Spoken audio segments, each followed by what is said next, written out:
Breaking news చూస్తున్న భారత్ పాక్ మధ్య యుద్ధ వేగాలు కమ్ముకున్నాయి. యుద్ధం తప్పదని మోదీ వార్నింగ్ కూడా ఇచ్చారు. అయితే మోదీ వార్నింగ్ తో పాక్ కూడా అలర్ట్ అయింది. పాక్ కి వెన్నులో వణుకు మొదలైంది. పాక్ ప్రధాని ఎమర్జెన్సీ మీటింగ్ ని ప్రకటించారు. అయితే యుద్ధమే వస్తే పరిస్థితి ఏంటనే విషయంలో పాక్ భయపడుతోంది. ఉగ్రదాడిలో తమ ప్రమేయం లేదంటూ వీడియో రిలీజ్ చేశాడు లష్కర్ ఏ తోయిబాకు సంబంధించిన డిప్యూటీ చీఫ్ సైఫుల్లా కసూరి. ఆ తర్వాత నుంచి మరొక చర్చ మొదలైంది. ప్రస్తుతం ఏకంగా మిస్సైళ్లను కూడా అంటే అటు యుద్ధమే కనుక జరిగితే ఎటువంటి విధంగా ఎదుర్కోవాలి, తమ దగ్గర ఉన్న యుద్ధ సామాగ్రి ఈ విధంగా ఉందనే విషయంపై టెస్టింగ్ కూడా ప్రారంభించింది. ఇప్పుడే ఒక యుద్ధ మిస్సైల్ కరాచీ కోస్ట్ ప్రాంతంలో లాంచ్ చేసినట్టు తెలుస్తోంది. దానికి సంబంధించి ఆ విజువల్స్ లైవ్ లో కాల్పు అంటే గతం జరిగినటువంటి కాల్పులకు సంబంధించిన విషయం పైన కొన్ని విజువల్స్ వైరల్ గా మారాయి. దాంట్లో ఆ కాల్పుల తాలూకు దృశ్యాలని మీకు ఆర్టీవీ స్క్రీన్ పైన చూపిస్తున్నాము. సో నిన్న జరిగిన ఘటనకు సంబంధించి ఆ లైవ్ లో కాల్పులు అనే కనిపించే విజువల్స్ ఇవన్నీ కూడా పహల్గామ్ లో ఉగ్రదాడికి సంబంధించిన తాలూకు దృశ్యాలుగా సోషల్ మీడియాలో వైరల్ గా మారుతున్నాయి. మరోవైపు పాకిస్తాన్ కూడా ఇక నిజంగానే కనుక గతంలో మాదిరిగా బాలాకోట్ ప్రాంతంలో ఇండియా చేసినటువంటి ఆ సర్జికల్ స్ట్రైక్ మాదిరిగా కనుక ఒక్కసారిగా విరుచుకుపడితే పరిస్థితి ఏంటని తల్లో పట్టుకుంటోంది. ఇప్పటికే పాక్ ప్రధాని ఒక అత్యవసర సమావేశం ఏర్పాటు చేశారు. ఆ సమావేశంలో ఎదుర్కోవాల్సినటువంటి విషయాలపైన అంటే ఏ రకంగా ఎదుర్కోవాల్సి ఉంటుంది ఏంటనే విషయం పైన కూడా కొంత ఆయన ఆలోచన చేసినట్టు తెలుస్తోంది. ఈ నేపథ్యంలోనే షహబాజ్ షరీఫ్ ప్రెసిడెంట్ ఒక మీటింగ్ కాల్ ఫర్ చేసి ఆ మీటింగ్ లో మనం అన్ని రకాలుగా సంసిద్ధంగా ఉండాలని చెప్పినట్టు తెలుస్తోంది. దాని విషయంలోనే కరాచీ కోస్ట్ దగ్గర పాకిస్తాన్ సంబంధించిన ఒక మిసైల్ ప్రయోగం జరిగింది. అది సర్ఫేస్ టు సర్ఫేస్ వెళ్లే మిసైల్ గా తెలుస్తోంది. ఒకసారి పీసీఆర్ ఆ విజువల్స్ ప్లే చేసి ప్రయత్నించండి. ఆ తర్వాత ప్రెసిడెంట్ ఇప్పుడు పాకిస్తాన్ ఒక రకంగా కొరివితో తలగొక్కున్నట్టుగానే ఆలోచన చేస్తుంది. ఎందుకంటే భారత్తో యుద్ధం అంటే చిన్న విషయం ఏం కాదు. దేశాది దేశాలే కొంత భారత్ అంటే ఉనికి పడుతూ ఉంటాయి. భారత్ లో తెగింపు ధైర్యం చూసి మరి కొరివితో గోక్కున్నట్టుగానే ఇప్పుడు తన పరిస్థితి కనబడుతోంది. పెద్ద ఎత్తున భారత్ కనుక విరుచుకుపడడం స్టార్ట్ చేస్తే పాకిస్తాన్ డెఫినెట్ గా కొంత నామరూపాలు లేకుండా ఉండే అవకాశం కూడా ఉంది. ఈ పాపిస్తే పాకిస్తాన్ ని అంతు తేల్చాలని చెప్పి భారత ప్రజలందరూ కూడా ఎక్స్పెక్ట్ చేస్తున్నారు. భారత ప్రధాని కూడా స్ట్రాంగ్ వార్నింగ్ ఇచ్చారు. చూద్దాం మరి ఏం జరుగుతుంది. ఒకసారి ఈ విషయం పైన ఒకసారి నిన్న జరిగిన పహల్గామ్ దాడికి సంబంధించి ఆ దృశ్యాలను చూద్దాం.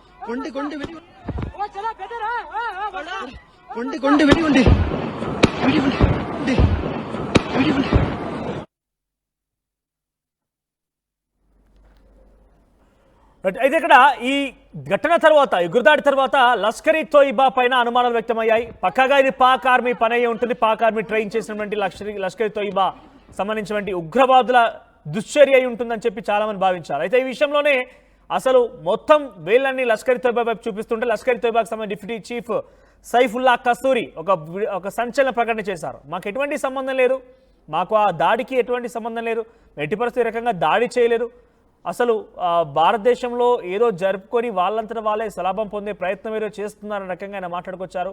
ఆయన ఏం మాట్లాడారో చూద్దాం. गुज़श्ता दिनों जम्मू कश्मीर के इलाका पहलगाम में जो हमला हुआ है और 27 जानों का ज़िया हुआ है, हम इसकी पुरजोर मजम्मत करते हैं।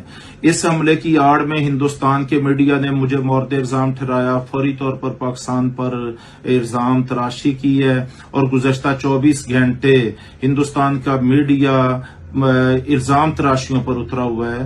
तो ये भी नहायत अफसोसनाक वाक़या है। और अब हिंदुस्तान ने सिंतास मुआहदे को भी मुस्तरद कर दिया है और मुअत्तल कर दिया है और पाकिस्तान के वो पानियों को रोकना चाहता है और पाकिस्तान की ज़राअत को, पाकिस्तान की सनत को वो तबाह करना चाहता है। वो एक जंगी दुश्मन है। उसने मकबूजा कश्मीर में भी 10 लाख फौज भेज के एक जंग की कैफियत पैदा की हुई है और वो पाकिस्तान के अमन को भी तबाह करना चाहता है। तो हम हिंदुस्तान के अज़ैम को समझते हुए दुनिया से ये मुतालबा करते हैं कि वो आंखें बंद करके हिंदुस्तान की हिमायत करने की बजाय वो हक और सच के साथ खड़े हों, हिंदुस्तान की जारहियत की मजम्मत दुनिया करे। और ये जो कश्मीर के इलाका पहलगाम में हिंदुस्तान ने खुद साख्ता ड्रामा रचाया है, हम इसको मुस्तरद करते हैं। ये उसकी सोची समझी साजिश है और इसका हक़ायक़ के साथ पाकिस्तान या पाकिस्तान के किसी पुरअमन शहरी के साथ हरगज कोई ఇక్కడ ఈ వీడియోలో ఆయన చెప్తున్న మాట్లాడంటే పహల్గామ్ ప్రాంతంలో మేము దాడి చేయలేదు, మాకు ఎటువంటి సంబంధం లేదు. అయితే అటు ఇండియా మీడియా పాకిస్తాన్ పైన దుష్ప్రచారం చేసి కుట్రలు చేస్తోంది, తప్పుదో పట్టిస్తోంది పాకిస్తాన్ ప్రతిష్టతని. పాకిస్తాన్ కంటూ ప్రతిష్టత ఉందట, ఆ ప్రతిష్టతని దెబ్బతీసే ప్రయత్నం ఏదో చేస్తున్నట్టుగా ఆయన మాట్లాడుతున్నాడు. భారత డ్రామాలు ఆడుతోంది అంటున్నారు. ఈ డ్రామాలు ఏంటనేది వన్స్ భారత ప్రతిఘటించిన తర్వాత సమాధానం దొరికే అవకాశం అయితే ఉంది. మరి దీని చర్య వెనుక ఎవరుంటారనేది కొంత చాలా క్లియర్గా అటు భారతదేశం ప్రభుత్వం దగ్గర, ముఖ్యంగా ఇంటెలిజెన్స్ దగ్గర అన్ని రకాలుగా సంసిద్ధంగా ఉన్నాయి. త్వరలోనే ఆ స్ట్రైక్స్ అనే చూడబోతున్నాం, త్వరలో బాంబుల పటాకాల మోతలు మనం చూడబోతున్నాం. చూద్దాం ఏం జరుగుతుందో. ఒకసారి ఈ విషయం పైన వార్నింగ్ ఇస్తూ ప్రధాని మోదీ మాట్లాడుకొచ్చారు. ఆయన ఏం మాట్లాడారో చూద్దాం. अप्रैल को जम्मू कश्मीर के पहलगाम में आतंकियों ने मासूम देशवासियों को जिस बेरहमी से मारा है, उससे पूरा देश व्यथित है। कोटि कोटि देशवासी दुखी हैं। सभी पीड़ित परिवारों के इस दुख में पूरा देश उनके साथ खड़ा है। जिन परिवारजनों का अभी इलाज चल रहा है, वे जल्द स्वस्थ हो, इसके लिए भी सरकार हर प्रयास कर रही है। साथियों, इस आतंकी हमले में किसी ने अपना बेटा खोया, किसी ने अपना भाई खोया, किसी ने अपना जीवन साथी खोया है। उनमें से कोई बांग्ला बोलता था, कोई कन्नड़ा बोलता था, कोई मराठी था, कोई ओडिया था, कोई गुजराती था, कोई यहां बिहार का लाल था। आज उन सभी की मृत्यु पर करगिल से कन्याकुमारी तक हमारा दुख एक जैसा है। Today from the soil of Bihar I say to the whole world, India will identify, track and punish every terrorist and their backers.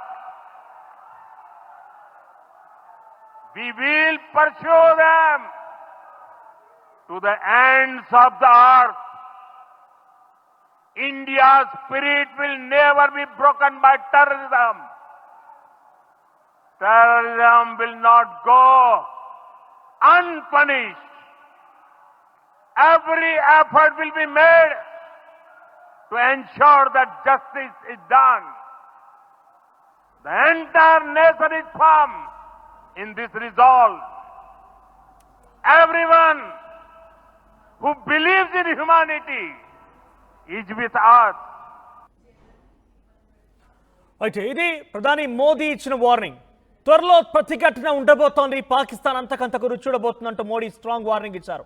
ఇప్పుడు ఈ వార్నింగ్తోనే పాకిస్తాన్ ఒక్కసారిగా అట్టుడికిపోతోంది. పాకిస్తాన్ ప్రధాని షరీఫ్ కూడా ఒక్కసారిగా వణికిపోతున్నారు. నిజంగానే ఇండియా ఆ స్థాయిలో రెచ్చిపోతే, ఇండియా సంబంధించి ఇప్పటికే ఒకసారి రుచి చూశారు. బాలాకోట్ ప్రాంతంలో ఒక్కసారిగా సర్జికల్ స్ట్రైక్ వాతావరణాన్ని వాళ్ళు మరోసారి గుర్తు తెచ్చుకుంటున్నారు. ఇండియా గనక దాడి చేయడం మొదలు పెడితే ఇక అంతే సంగతులు. ఇక్కడ డెఫినెట్గా ఒక విషయం చెప్పాల్సిందే, మీలో మరింతగా ధైర్యాన్ని నింపడం కోసం ఒక మాట మాట్లాడాల్సిందే. గాయపడిన సింహం నుంచి వచ్చేటువంటి శ్వాస గర్జన కన్నా భీకరంగా ఉంటుందంటారు చూసారా. ఇప్పుడు భారతదేశం అలానే అట్టుడికిపోతోంది. ఇక గర్జన మొదలు పెడితే పాకిస్తాన్ పరిస్థితి చాలా దారుణంగా ఉండబోతోంది. దీనికి సంబంధించి మరిన్ని అప్డేట్స్ రామ్దాస్ అందిస్తారు. రామ్దాస్, ఏంటి అటు పాకిస్తాన్ కూడా సంసిద్ధమైనట్టు తెలుస్తోంది, ఏంటి ఎలా చేయాలని ఆలోచన పడుతున్నట్టు తెలుస్తోంది. అంటే చాలా క్లియర్గా యుద్ధానికి సిద్ధమైనట్టుగా కనబడుతోంది. ఒకవేళ నిజంగా అదే కనుక జరిగితే ఎటువంటి పరిస్థితులు ఎత్తబోతున్నాయి? భారత్ ఈ అటాక్ సంబంధించి చేస్తున్నటువంటి ఆరోపణల గురించి పాకిస్తాన్ స్పందించింది. ముఖ్యంగా ఇస్లామాబాద్ ఒకటే చెప్తుంది, అంటే నిందలేస్తే సరికాదు ఆధారాలు చూపండి అంటూ అక్కడి నుంచి వస్తున్నటువంటి రియాక్షన్ అది. అంటే పాకిస్తాన్ ప్రధానమంత్రి షెహబాజ్ షరీఫ్ జాతీయ భద్రతా కమిటీ ఎమర్జెన్సీ మీటింగ్ ఒకటి ఏర్పాటు చేశారు. తర్వాత ఏదైతే ఇండస్ వాటర్ ట్రీట్ నిలిపివేయడం, తర్వాత వాఘా అటారీ సరిహద్దును మూసివేయడం, పాకిస్తాన్లకు వీసాలు రద్దు చేయడం, ఇట్లాంటి కఠిన చర్యలను అయితే పాకిస్తాన్ చాలా తీవ్రంగా పరిగణిస్తుందంటే వాళ్ళు చెప్తున్న పరిస్థితి మనకు కనబడుతోంది. అంటే ఇక్కడ ముఖ్యంగా భారత్ చేస్తున్నటువంటి కఠిన నిర్ణయాలతో ఒక్కసారిగా పాకిస్తాన్ భయపడినట్టుగా మనకు చాలా క్లియర్ గా అర్థమవుతుంది. పాకిస్తాన్ తీరు మార్చుకోకపోతే కనుక సరిహద్దు ఉగ్రవాదానికి మద్దతు ఇవ్వడం మానుకునే వరకు కూడా ఇవన్నీ కూడా తక్షణం అమల్లోకి వస్తాయంటూ భారత్ ప్రకటించడంతో ఒక్కసారిగా పాక్ కంగుతిన్న పరిస్థితి కనబడుతోంది. మొత్తం మీద పాకిస్తాన్ అయితే ప్రస్తుతానికి అంటే ఈ చర్యలు భారత్ తీసుకుంటున్నటువంటి చర్యలు ఏదో ఆవేశంతో తీసుకుంటున్న చర్యలు, ఎలాంటి ఆధారాలు ఇంతవరకు చూపలేదు. భారత్ సంక్షోభం ఎదుర్కొన్నప్పుడల్లా పాకిస్తాన్ పై నిందలు వేస్తుంది కానీ ఉగ్రవాదులపై కోపాన్ని పాక్ పై వెళ్ళగక్కడం సముచితం కాదంటూ చెప్తుంది. కేవలం ఆరోపణలు కాకుండా ఆధారాలు సమర్పించాలంటూ పాక్ విదేశాంగ మంత్రి ఇషాక్ దార్ కూడా చెప్తున్న పరిస్థితి. అంటే ఒక రకంగా పాకిస్తాన్ ఇక్కడ చెప్తున్నటువంటి మాటలు, వాళ్ళు చేస్తున్నటువంటి వాళ్ళ వైపు నుంచి వస్తున్నటువంటి చర్యలకు ఎలాంటి పొంతం లేదు. పూర్తిగా అంటే భారత్ నే తిరిగి మళ్ళీ విమర్శించే స్థాయిలో పాకిస్తాన్ చేసినటువంటి మాటలు కూడా అంతర్జాతీయ సమాజం గమనిస్తుంది. ముఖ్యంగా భారత్ ఎప్పుడైతే నిన్న జాతీయ భద్రతా వ్యవహారాల కమిటీ తీసుకున్నటువంటి నిర్ణయాలతో ఒక్కసారిగా పాకిస్తాన్ వైపు నుంచి అయితే ఇలాంటి రియాక్షన్ రావడం సాధారణంగానే మనం భావించాల్సి వస్తుంది. ఎందుకంటే పాకిస్తాన్ వైపు నుంచి భయాందోళనకు గురవుతున్న పరిస్థితి కనబడుతుంది. సరిహద్దుల్లో కూడా ఎక్కడ ఏం జరుగుతుందో, ఎప్పుడు భారత్ కనుక ఒకవేళ యుద్ధ మేఘాలు కమ్ముకుంటే తమ శక్తి సామర్థ్యాలు ఏంటి అనే విషయంపై కూడా పాకిస్తాన్ అంచనా వేసుకుంటుంది. మనకు తెలిసిందే, మోదీ చాలా స్ట్రాంగ్ వార్నింగ్ ఇచ్చారు. ఉగ్రదాడి మృతులకు ఆయన సంతాపం చెప్తూనే భారత్ పై జరిగిన దాడి ఇది కేవలం కొంతమంది పర్యాటకులపై జరిగిన దాడి కాదు, భారత్ పై జరిగిన దాడి అంటూ ఆయన చెప్తున్న పరిస్థితి కనబడుతుంది. మొత్తం మీద పాకిస్తాన్ పై ప్రతీకారం, అంటే పాకిస్తాన్ గురించి నేరుగా ఇక్కడ చెప్పినట్టు ఉగ్ర మూలాలు ఉన్నటువంటి ఎక్కడైనా సరే ఖచ్చితంగా ఈ మట్టిలో కలిపే టైం వచ్చింది.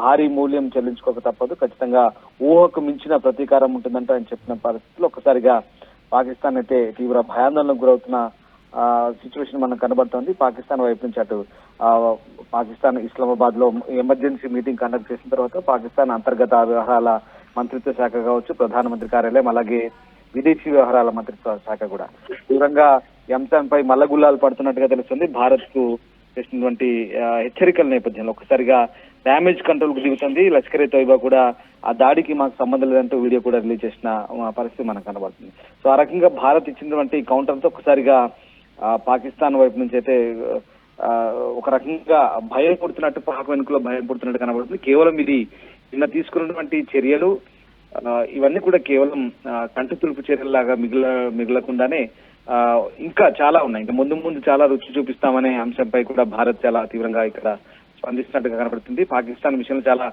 సివియర్ గానే పరిగణించే అవకాశాలు కనిపిస్తున్నాయి. ఇంకా ముందు ముందు ఏ రకంగా ఉంటుందనే అంశంపై కూడా పాకిస్తాన్ తీవ్ర భయాందోళనకు గురవుతుందో తెలుస్తుంది. ఓవైపు అంతర్జాతీయంగా వస్తున్నటువంటి ఒత్తిడి, మరోవైపు తీవ్రవాదానికి నిర్మూలించేందుకు భారత్ కు వస్తున్నటువంటి మద్దతు, పెరుగుతున్న సపోర్ట్ కారణంగా పాకిస్తాన్ అయితే ప్రస్తుతం చాలా భయాందోళనకు గురవుతున్నట్టుగా మనకు అర్థమవుతుంది. సో విదేశాంగ నీతిలో కూడా నీతి తప్పారు. అలాగే పూర్తి స్థాయిలో అటు మన దేశంలో రక్తం పారిచ్చి మన దగ్గర నుంచి తీసుకుపోయే నీళ్లతో పంటలు పండించుకొని ఏ రకంగా తింటారంటూ వస్తున్న విమర్శల నేపథ్యంలో పూర్తిగా ఇప్పుడు సింధు జలాల ఒప్పందం రద్దు చేయడం అయితే నిజంగా పాకిస్తాన్ కి పెద్ద దెబ్బనే చెప్పాలి. ఆ రకంగా సార్క్ దేశాల సభ్య దేశాలకు సంబంధించినటువంటి వీసాలు రద్దు చేయడం, అలాగే బోర్డర్లు మూసివేయడం, పూర్తిగా హై కమిషన్ లో సిబ్బందిని తగ్గించడము, సలహాదారులను ఇక్కడి నుంచి తీసేయడం, ఇవన్నీ కూడా అంతర్జాతీయంగా పాకిస్తాన్ కు గట్టి ఎదురు దెబ్బని చెప్పాలి. పాకిస్తాన్ పూర్తిగా కట్టడి చేసే భాగంగా ఇవన్నీ కూడా ప్రాథమిక చర్యలు మాత్రంగానే భారత్ చెప్తుంది. ఇంకా ముందు ముందు చాలా పరిణామాలను ఎదుర్కోవాల్సి వస్తుందన్న నేపథ్యంలో ప్రస్తుతానికైతే పాకిస్తాన్ పాలకుల్లో నిజంగా వణుకు పుడుతుందని చెప్తారు.